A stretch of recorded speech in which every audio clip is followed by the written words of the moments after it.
Thanks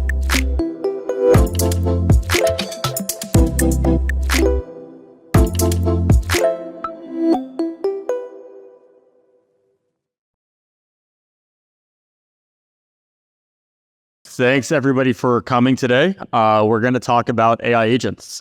So AI agents, if you're not super familiar, they're kind of a growing trend in the realm of generative AI. It all started with kind of a handful of projects that picked up sometime early in 2023. The most notable one probably being AutoGPT, and then a few others, AgentGPT, Baby AGI. And the idea here is you have ChatGPT, right? Say completion, and it gives you a response. But what happens when you move beyond that, right?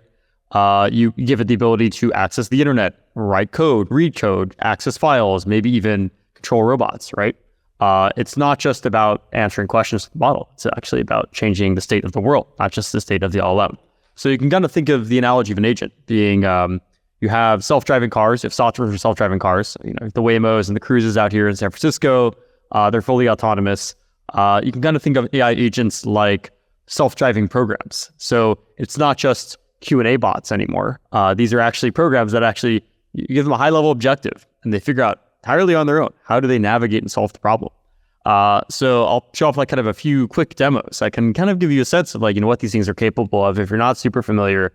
But there's really a lot of stuff that these agents can do that extremely powerful. And in our estimation, it's probably going to be the biggest paradigm shift in computing that we've ever seen. So here's a cool paper that came out not too long ago called Voyager from a team by NVIDIA, Caltech, and Stanford, ASU, a few other institutions. And the idea here is they can actually teach an AI agent how to play a simulated game of Minecraft. So Minecraft is an open world adventure game where everything's made out of blocks and pixels, and you, the player, you're tasked with navigating this world, defeating enemies, creating new items, hunting to survive, so on and so forth. So what this agent did, the way it's set up is, again, it's fully, it starts off not programmed at all. They give the agent the ability to write and read its own tools. So for example, if it encounters like an enemy, like a zombie or something like this, you can ask it to create code to actually fight the zombie and then save that as a skill in a skills library. So next time that an enemy appears, you can pull upon that skill and then use it to navigate the world. And the results, I'll just show a quick video. Really, really cool stuff. So for example, here you give the high level objective of gathering a cactus and it does it, or swimming and it does it, or catching a fish. Again, like there are no humans who are actually playing this. This is entirely the agent's doing. So imagine this, being in a simulated environment. This can be any sort of environment. You can think of agents that can be tasked with scraping the web for any website for any arbitrary information. You can think of it for writing code, reading, testing programs. Really kind of anything a human can do, ostensibly, you can imagine AI agent doing. And this is kind of the mindset shift that's going on here. It's not just about, answering questions to the LLMs and doing RAG. It's really about changing the state of the world. So there's kind of like this famous diagram that came out by Krabathi, which is you have the LLM OS, where you have your LLM kind of CPU, you have context windows, your RAM, and you can kind of plug it in with other things. It can talk to the browser, other large language models, has the ability to, create video, read video, audio, things like this. And more importantly, I think this is the area that most people are emphasizing right now is the ability to access tools. So this could be calculator, code interpreters, the terminal, maybe even a cell phone, an email system, so on and so forth. And this is kind of like the grand vision that we see a lot of that agents are taking off with. So underlying it all, you have a large language model that powers the application. So, but with that, it's combined with mostly speaking tools. So the idea here is your LLM is capable of making tool calls and things that adjust world state. And in order to make these things more reliable and actually flesh them out a lot, we see kind of a lot of other aspects that get added on. So on top of all of it, it's like you want to kind of name your agent. So the agent itself has some sort of stateful metadata. It has tool calls and functions that it can access. But not only that, it has a state history, right? It has internal memory that you want to keep track of. So making sure that if you send one request to it, it's able to remember that you made that prior request. Oftentimes agents, they have limited context windows. I know Google has massive context windows these days, but by and large, it's not going to be unlimited forever. So oftentimes you want to plug it in with a vector database, right? We have the Chromas of the world, the Pinecones of the world, LanceDB, you name it, right? There's a lot of different external memories you can add. One other aspect is the LLMs, by and large, were not trained to be planners or reasoners. So oftentimes you want to externally add on like a planning manager LLM that can lay out the path of how should the agent execute itself. Track that, one other thing is you want to basically sandbox it. So agents do run the risk of perhaps going wild. So there was one famous example where they gave an agent access to a computer, and the user asked the agent, please delete every JSON in this directory. And the agent deleted every JSON on the computer. So these things can go awry if you're not careful. So it's important to kind of create dedicated workspaces for them and security on that layer. And lastly speaking, we'll look a little bit into this later, is multi-agent tenancy, which is oftentimes you want to, instead of having like one massive super genius agent, you actually want to delegate tasks to different agents. So A, they can work in parallel, but B, they actually work more effectively when you spin up multiple agents that work together on separate tasks. And that way they don't get confused. They work faster and they have better context management. So we have a little bit of, some high-level metadata details here about what this kind of stuff looks like. I won't go too deep into the details, but essentially speaking, there's a lot of different aspects and metadata you want to add to your agents when you're building these things out. Mostly speaking, it's like, this is like the ops side of things. You have your program, but there's going to be a million different aspects you want to add onto it. And so that's basically what we were concerned at with AgentOps, which is like, how do we make these things, which are, seemingly quite simple, but, add an extraordinary amount of complexity onto it? How do you make them reliable? I'm going to skip some stuff real quick. The idea here is, okay, excellent. There's like kind of three like major use cases for agents, by the way. And it's going to be text summarization. So you have, a large corpus of data in your company. You have chat with your documents, and then you have support Q&A. Support Q&A probably has the hugest gains to large enterprises. Klarna, for example, they built a Q&A agent that saves $40 million a year for the company. So being able to basically give that agent the access to company data, make these kinds of things going, and instead of hiring human agents, you can hire AI agents to do this for you. One very last aspect, and I'm going to jump into demo because I think we're all itching to see more code than more slides right now, is when you're developing agents, it's not just about like trying this stuff in the lab and Jupyter Notebook. You want to have like an evaluation framework going. So it's not just enough that you're running these things. It's like you want to say, okay, what prompts are working? How do I write tests to make sure that if I have just one character, one word in my prompt, that the agent's not going to go fail at some certain task? Creating a tight evaluation loop is basically the way you do this. And in doing so, you're going to effectively improve the efficacy of your agent to the point where ideally these are going to be more effective than humans. And when they're more effective than humans, we can scale them up infinitely. So with that said, I am going to live code building an agent. So for this demo, we're going to build just a very, very simple agent that will just scrape the web and then summarize some text data for us. So we're going to basically combine two aspects here, right? So we have the LLM, so we'll be using OpenAI or maybe another one, and then we'll combine it with a tool, and that tool will be scraping the web here. So I'm going to go to my cursor. All right, so just so I don't have a head start, I'm going to zoom in a lot. Okay, so we have nothing now. So we will be doing live coding from scratch. So kind of the first thing we want to do with any program is if we want to write our main method, we'll just do this. Main. All right, let's def a main. All right, so what we want to do here is we want to write an AI agent that can scrape the web and summarize as a table. All right, pretty simple, right? So let's maybe add a few aspects here. So number one is we'll do def scrape web. We'll figure this one out later. And we'll call this our tool, right? This will be our agents tool. And then we're going to say def summarize text, right? And this will be actually the agent's LM call. And what else might we want to do? We can add like kind of a third one. We could say like def clean up results as table, right? And we could say this will also be agent's LM call. All right, so we kind of have a few methods here. So let's figure out how we can basically outfit this and make this like as effective as possible.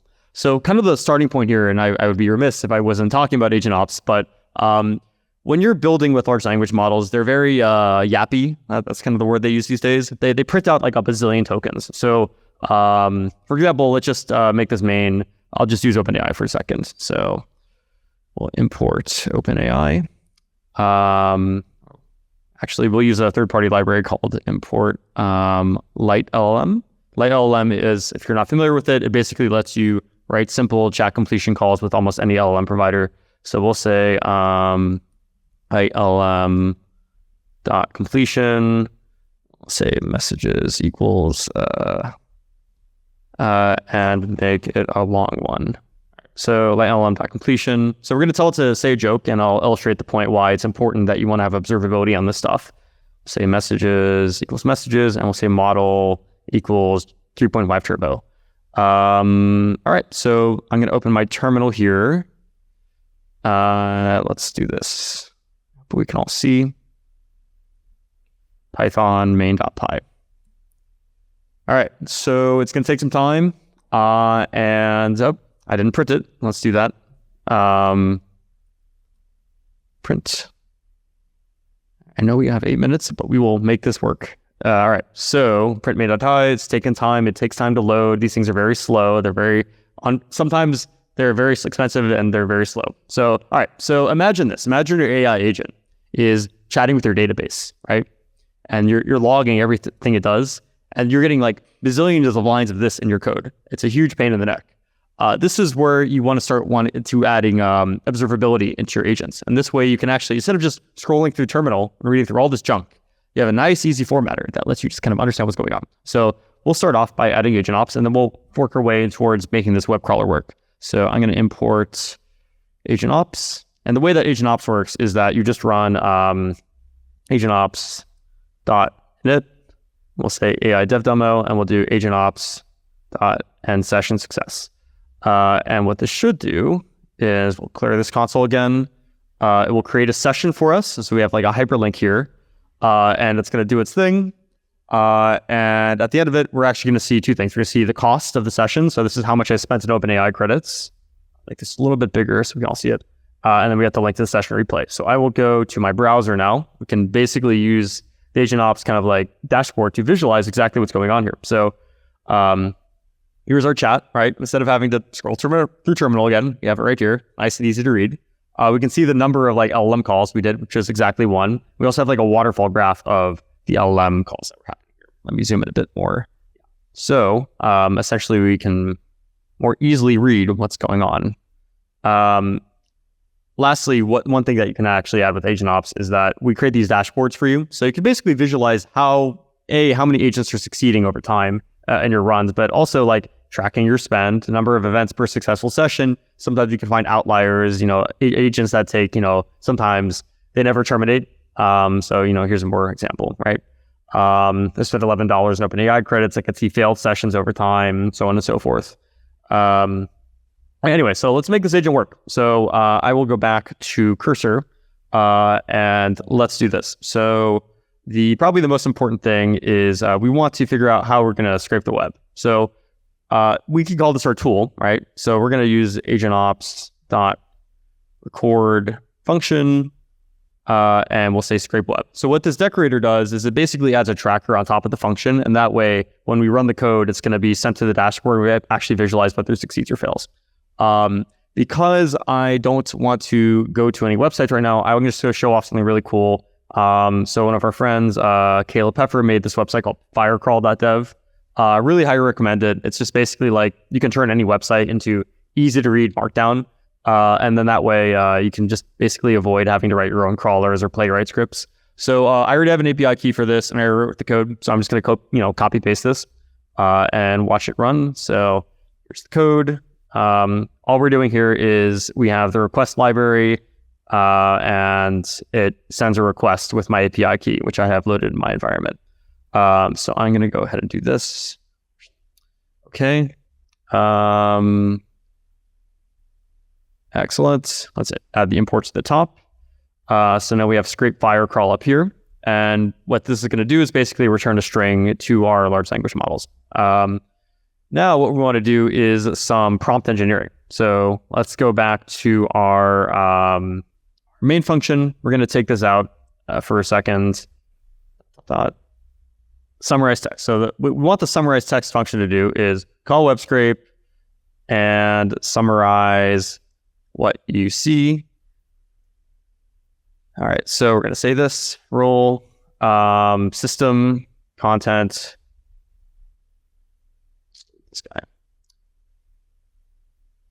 You are a web summarizer agent. Your task is to read through web content and tell me the name, title, interesting facts, and what the company, the website does.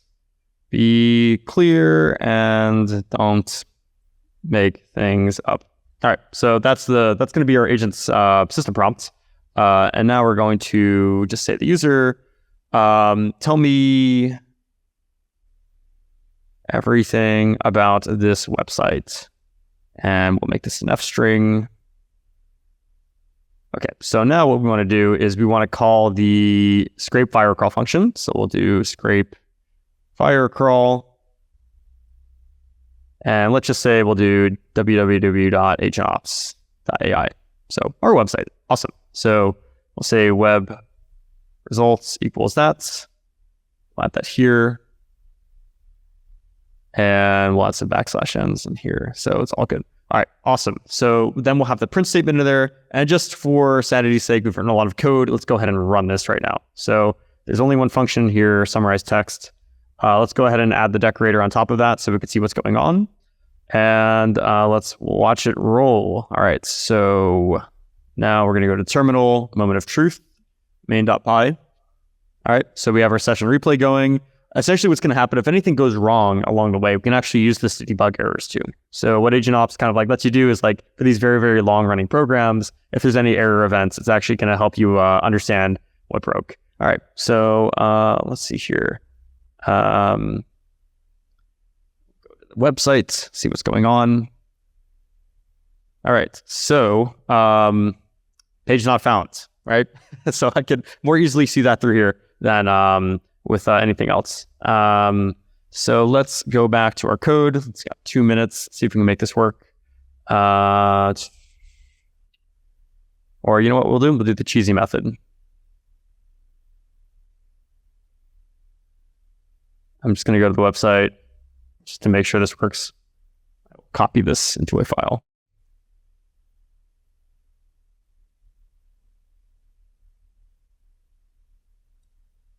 All right, that's how you do it for demos to make it fast. All right, so let's do this. Do that. Website data. So we're going to run one more time. Get the session up replay here. We'll see the prints and we'll see it rock and roll. All right, awesome. So we got a prompt, see our cost completion. And now we can visualize it in the dashboard. All right, awesome. So as we can see here, here's all the information that came into the dash or into the system prompts. We can scroll down here, and here's the assistance completion. And kind of more interestingly, though, we can see how these tools have been kind of chained together. So for one, it's like we had like this default agent or this action that was called summarize text.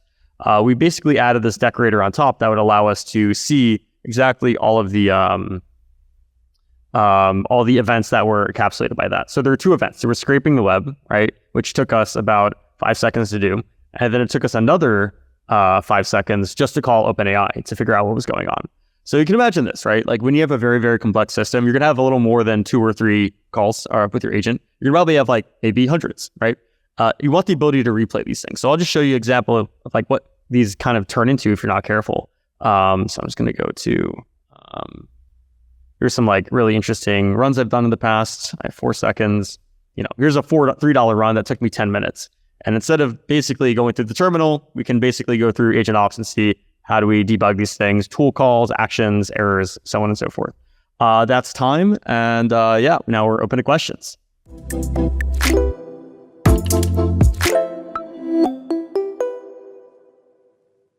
In terms of reasoning, I skipped over this because you could, really, really dig into the weeds here. But there's like different ways to kind of create reasoning engines. So you can have like things like chain of thought prompting, which is essentially like you kind of like instruct it in such a way rather than just saying like, scrape the web. Okay, done.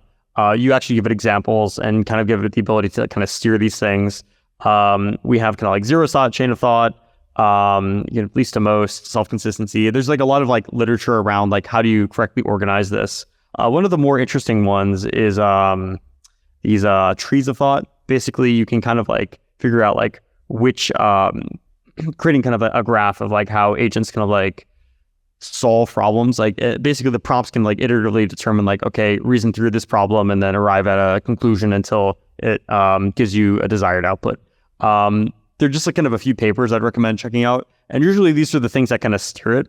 And what you do is kind of like underlying it all is like, give it the ability to, how should I say? One part of the agent is steering it, and the other part is like kind of like doing tool calls and function calls and figuring out how to like answer things given text blocks. And you might have actually multiple LLMs per agent working together to solve things. As far as the ethical concerns, I think that this is probably going to take a very similar stroke to traditional cybersecurity. So you're going to see probably some malicious attackers out there, but by and large, industry is going to be focused on blue teaming. So making sure that malicious generative AI doesn't really go out of whack. That's at least what I've been seeing so far. There's an interesting company out there called Prompt Armor. There is actually an integration with AgentOps right now. And what they let you do is detect prompt injection attacks. And you can do this for just like, making sure your agents are going to be hostilely taken over or there's data exfiltration, but you can actually make sure that they're behaving in a desired manner that's aligned with businesses and the users and even like humanity's preferences. So it's just some things to think about.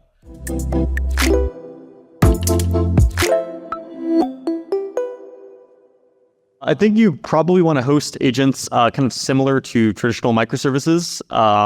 We don't do hosting with AgentOps, at least not yet. Most folks are perfectly content with running it in a sandbox environment or on EC2 or some sort of a VM. There's some cool software out there. There's one called E2B, which is basically kind of like a cloud sandbox for agents to play around with in terms of like writing code. But by and large, it's not that different. It takes a lot of similarities to traditional microservices. So.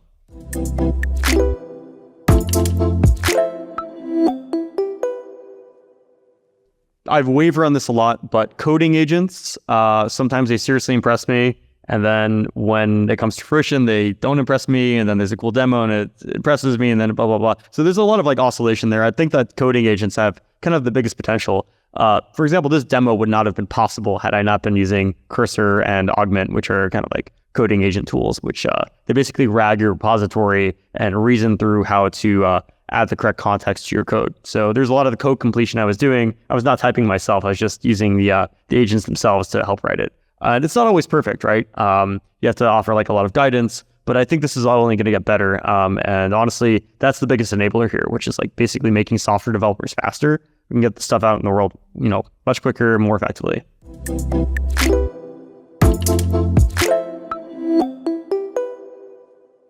I think that by and large, it's like Cursor is just like ChatGPT with fewer copy pastes. It's not really going to change the world in a lot of ways. Like the copilots and the augments of the world, those are the things they're the convenience tools by and large.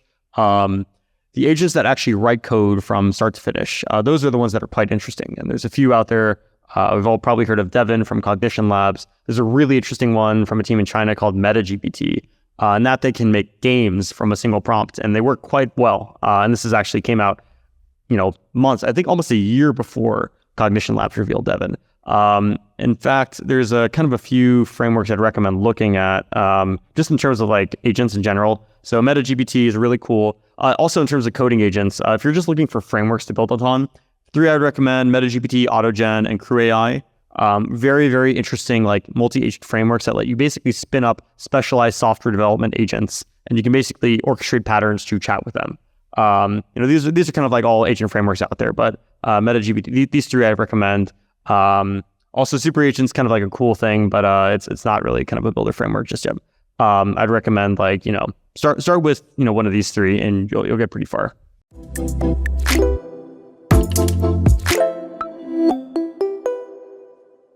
The ability for multimodal LLMs to just like figure out like what's going on is really quite astonishing. So I'm gonna add this slide here too. Please start us on GitHub.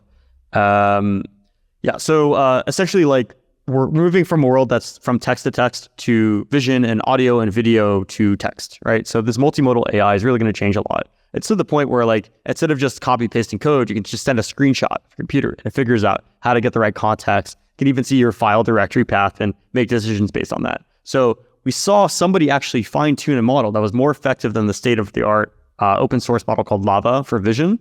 And it was really quite impressive. I think there's a lot of stuff going on that will really just start to change the way we use our computers. So.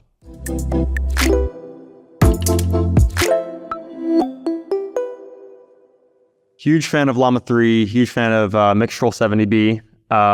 We actually there's a lot of hackathons in the San Francisco Bay Area. A few friends of mine we created a project called Llama FS. So basically, it uses Llama 3 to organize all the files on your computer. Like, your downloads folder is probably quite messy.